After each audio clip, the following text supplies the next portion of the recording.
Find a way that the act of making would be different. Loyal from beginning till end only to the content, disregarding sometimes the aesthetics of the thing, which I did, and I'm happy that I did.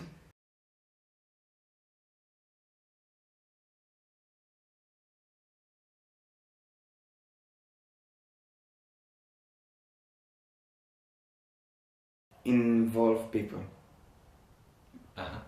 real people, and as much as possible.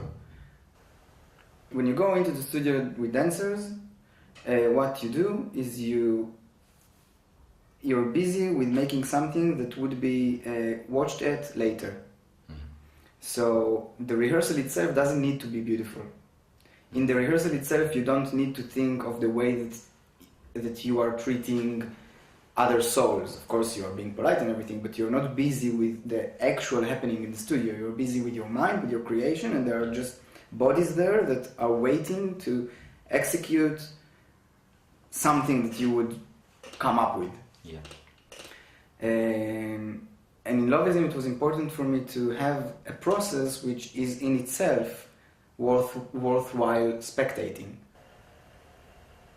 When you work with people and you want to make art, you need to understand that the interaction itself is the beginning. It's the first layer of the art. I also think that as an artist, but I'm a bit strict and old-fashioned with those things, but cannot help it. I think that artists carry a moral responsibility in society, and I think that if we don't do that, most likely that the bankers wouldn't do that. So when we go to work, I think that we need to consider humanism on different scales that are considered in the other fields.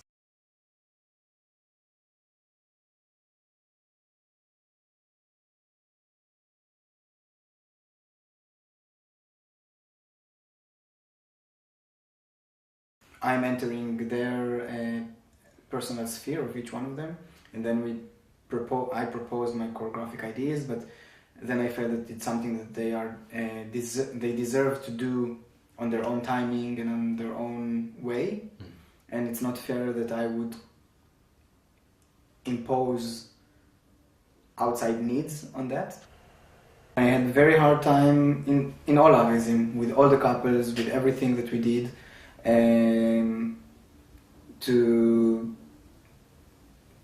to cage things in the choreography. It was a very sad moment, I can say. Because all of those things came out of practice, out of workshopping, out of teaching a person what is the difference between standing in front and standing behind and standing aside, and what it means to, all the things I said before. It was practices, and it was practices that I do honestly believe in their value in life, not on stage. Yeah. Like it's something that, those are tools that taught me a lot about myself and about life, and I can see how it teaches kindness. And that's a mission that I think is a greater mission than being a good choreographer. So yeah, needing to give up this is just in order to get onto stage and have a product that is communicative in those terms that we are used to. Wasn't a nice process, no.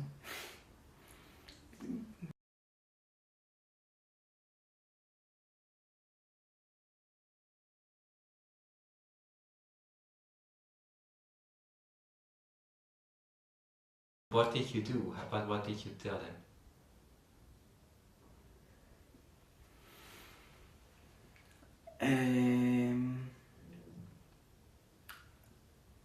To be honest, I didn't. When it's just me and professionals, we're all professionals, we don't mind about how we feel, we need to provide what we need to provide. But those people didn't come to provide, those people come to experience. And then suddenly to take just a moment in the end, to take the experience and replace it with the need to provide, I couldn't do it, and I didn't do it until the people themselves did it.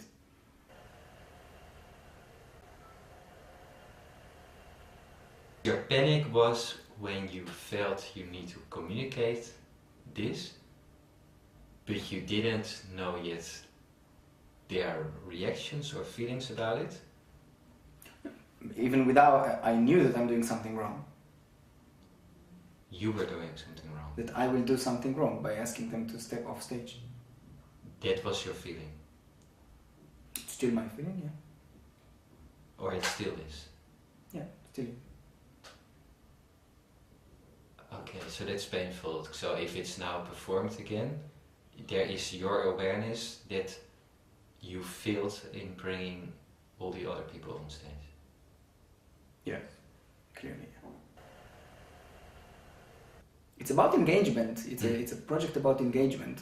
I think that it's ridiculous if I would say that I achieved my goal while not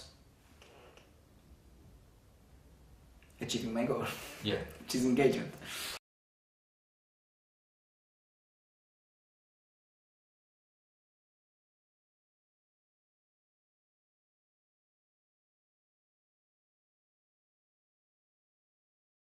It's amazing what we did with them, but in that moment there was not enough time to achieve the same kind of energy that we did in the workshop to put that on stage. Yeah. But I'm sure it's possible. Yeah. Just then at that time there was not enough time.